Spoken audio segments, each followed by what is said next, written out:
Hello మామ. ఇందాకే నాకు ఫీల్డ్‌లో అయితే బెంగుళూరు ఇన్సిడెంట్ వచ్చిందనమాట. అయితే ఒక అమ్మాయి బాయ్ ఫ్రెండ్‌ని ఇంటికి పిలిచి ఎవరు లేరు ఇంటికి రా అని చెప్పి ఇంటికి పిలిచి అంత దారుణంగా చంపడం ఏందిరా నాకర్థం గాదు. చైర్‌లో కూర్చుండబెట్టి కట్టేసి వెస్టర్న్ స్టైల్‌లో ప్రపోజ్ చేస్తా అని చెప్పి కిరోసిన్ పోసి తగలబెట్టేసిందంట మామ. మరీ ఇంత దారుణంగా ఉన్నారేంట్రా బాబు! మ్యాటర్‌లోకొస్తే అసలేమైందట అంటే వాళ్ళ బాయ్ ఫ్రెండ్ తనని పట్టించుకుంటలేడని చిన్న చిన్న కోపాలు, అపార్థాలు అవ్విటి వల్ల వాడిని ఇలా చేసిందంట మామ. అది లవ్వారా? ఒక లవ్వా అది? డైరెక్ట్ చంపడం అనేది అది ఎంత ఘోరం. ఒకరిని చూసి ఒకరు, ఒకరిని చూసి ఒకరు ఇలా తయారైతున్నారు మామ. సేమ్ అదే డే రోజు ఇన్‌స్టాగ్రామ్‌లో ఇంకో ఫీడ్ అయితే వచ్చింది మామ నాకు. సో ఇదొచ్చేసి ఒక సోల్జర్ ఇన్సిడెంట్.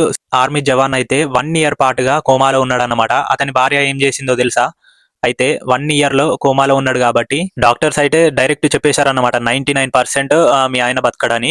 అయినా గాని తనకి 1 ఇయర్ పాటు సేవలు చేసుకుంటా, తనతో వండుకుంటా, ప్రతి ఒక్కటి సేవలు చేస్తూ అలానే లాస్ట్‌కి లేడీ ఏం చేసిందనుకుంటున్నావు? ఢిల్లీ కోర్ట్‌ని ఆశ్రయించి నా భర్త ఇలా ఉంది సిట్యుయేషన్ బతకడు అని తన బాడీలో నుంచి స్పెర్మ్ ఎక్స్ట్రాక్ట్ చేసి నా ఫ్యూచర్ బేబీ కోసం నేనైతే వాడతాను అని అయితే ఒక పిటిషన్ వేసింది అన్నమాట.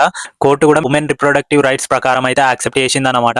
ఇలాంటి కాలంలో కూడా ఇలాంటి రోజులలో కూడా భర్త చనిపోతాడని తెలిసి కూడా వదిలి వెళ్ళిపోయే భార్యలు ఉన్నారు, వేరే పెళ్లిళ్ళు చేసుకున్న భార్యలు ఉన్నారు. కానీ ఇలాంటి భార్య దొరకడం చాలా అంటే చాలా అదృష్టం మామ. ఇలాంటి లేడీస్ కూడా మన సొసైటీలో ఇంకా ఉన్నారు. చూడండి మామ, ఇక్కడ తన భర్త చనిపోయినా కూడా ఆ స్పెర్మ్ ఎక్స్ట్రాక్ట్ చేసుకొని తన బేబీని ఇవ్వాలనుకుందంటే ఎంత గ్రేట్ మామ. ప్రజెంట్ జనరేషన్ లో ఇలాంటి లేడీస్ కి అయితే హ్యాట్స్ ఆఫ్ మామ. ఎవరికైతే ఇలాంటి లేడీస్ దొరుకుతారో చాలా అంటే చాలా అదృష్టవంతులు మామ. వాళ్ళకి ఈ వీడియోని షేర్ చేయండి, అలానే ట్యాగ్ చేయండి. సో ఇలాంటి ఇన్ఫర్మేటివ్ వీడియోస్ కోసం follow and subscribe my channel Vineeth blogs. అంతా టేక్ కేర్. నెక్స్ట్ వీడియోలో కలుద్దాం. బాయ్.